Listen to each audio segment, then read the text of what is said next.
Welcome back. Geography, chapter 20, chapter 14. In this chapter, we are going to discuss the various layers of the atmosphere. The remaining part of this chapter, the first layer is troposphere, which is also called क्षोभ मंडल. The troposphere is the lowest layer and it is present just below the surface of the earth. All kinds of weather changes including cloud formation, rain, snow, hail, storms, lightning and thunder occur in this layer. तो धरती का जो पहला जो वायुमंडल का जो पहला जो स्तर है वो आपको निचला स्तर है, वो जिसको ट्रोपोस्फेयर कहते हैं, जिसे हम लोग क्षोभ मंडल कहते हैं. और धरती के जो है बिल्कुल सतह के पास में है और यहीं पर जो है भिन्न प्रकार की प्राकृतिक क्रियाएं जो है होती रहती हैं, जैसे बादल का बनना, वर्षा का होना, बर्फ़ का बनना, उसके बाद में आपको ओले का बनना, उसके बाद में आपको जो है आंधियाँ, तूफान, इन सबों का जो बनना जो है इसी में होता है. उसके बाद और इसकी जो ऊंचाई जो है आपको धरती से 13 किलोमीटर की ऊंचाई तक है. इक्वेटर के पास में यह 13 किलोमीटर है, जबकि समुद्र तल में इसकी जो ऊंचाई समुद्र के जो आसपास में 8 किलोमीटर के बाद है. पोल सिस्टम पोलर जोन में यह 8 किलोमीटर है. अर्थात ट्रोपोस्फेयर इक्वेटर के पास में 13 किलोमीटर की ऊंचाई पर तक होता है, जबकि पोलर सिस्टम में ध्रुवीय प्रदेशों में यह जो है 8 किलोमीटर की ऊंचाई तक होता है. As one goes upward the troposphere thermosphere decreases due to the gradual thinning of the air. तो जैसे जैसे हम ऊपर की ओर जाते हैं वैसे वैसे जो है वो टेम्परेचर बढ़ता जाता है और टेम्परेचर बढ़ने के कारण जो है इस जो है लेयर जो है वह पतली, यह जो है स्तर जो है वह पतला होता जाता है. This phenomena is known as lapse rate, जिसे हम लोग बोलते हैं इस घटना को जो हम लोग जो है या इस परिघटना को हम लोग लैप्स रेट के नाम से जानते हैं. The boundary where the troposphere ends and stratosphere starts is known as tropopause. तो जहाँ पर आपका ट्रोपोस्फेयर खत्म होता है और आपका जो है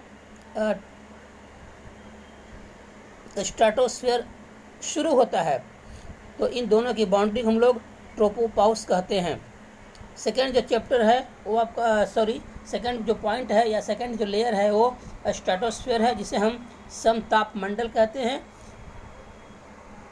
Stratosphere is the layer that lies just above the troposphere and this layer is present up to a height of about 50 kilometers from the earth's surface. जो ट्रोपोस्फेयर जो है से ऊपर की ओर जो है स्ट्रेटोस्फेयर शुरू होता है, जहाँ स्ट्रेटोस्फेयर खत्म होता है वहाँ से जहाँ ट्रोपोस्फेयर समाप्त होता है वहाँ से स्ट्रेटोस्फेयर शुरू होता है और इसकी ऊंचाई जो है वो 50 किलोमीटर तक होती है.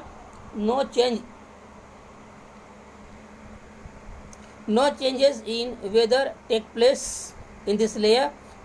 Thus this is a quiet and safe zone where aircraft fly. यह जो है बिल्कुल शांत क्षेत्र होता है, यह शांत जो है वो मंडल होता है जहाँ पर किसी प्रकार की कोई प्राकृतिक परिघटना नहीं होती है, जिसके कारण जो है यहाँ पर हमारे वायुयान जो होते हैं वो वायुयान यहाँ पर उड़ते होते हैं बिना विघ्न के. The stratopause separates the upper stratosphere from the mesosphere. Temperature again decreases as on move upward from the stratosphere. और जैसे जैसे हम लोग स्ट्रेटोस्फीयर से ऊपर की ओर जाते हैं एक बार फिर जो है तापमान में वृद्धि होती जाती है. This layer also contains the ozone layer, which is a band of ozone gases and prevents the harmful ultraviolet radiation from the sun to enter the earth's atmosphere. और इसी में जो है हमारा ओजोन जो है गैस की एक परत है जो धरती को जो है सूर्य से आने वाली पारावैंगनिक किरणों से बचाकर रखती है. ये सूर्य से आने वाली पारावैंगनिक किरणें अल्ट्रावायलेट जो रेज हैं, रेडिएशन जो है विकिरण है, यह धरती पर पड़ जाए तो वह जो है पौधों को जलाकर राख कर देती है. धरती का तापमान बढ़ जाएगा. धरती का तापमान बढ़ जाने से जितने भी जो ग्लेशियर जो है, हिम नदियाँ हैं या जो है बड़े बड़े जो पर्वत जिनकी चोटियों पर बर्फ़ पिघली हुई है रहती है, वो सब पिघल जाएंगी और धरती पर आ जाएंगी, जिसके कारण जो है सागर में जल का स्तर जो है बढ़ जाएगा। तो next day will be study about next layers of the atmosphere. Thanks, have a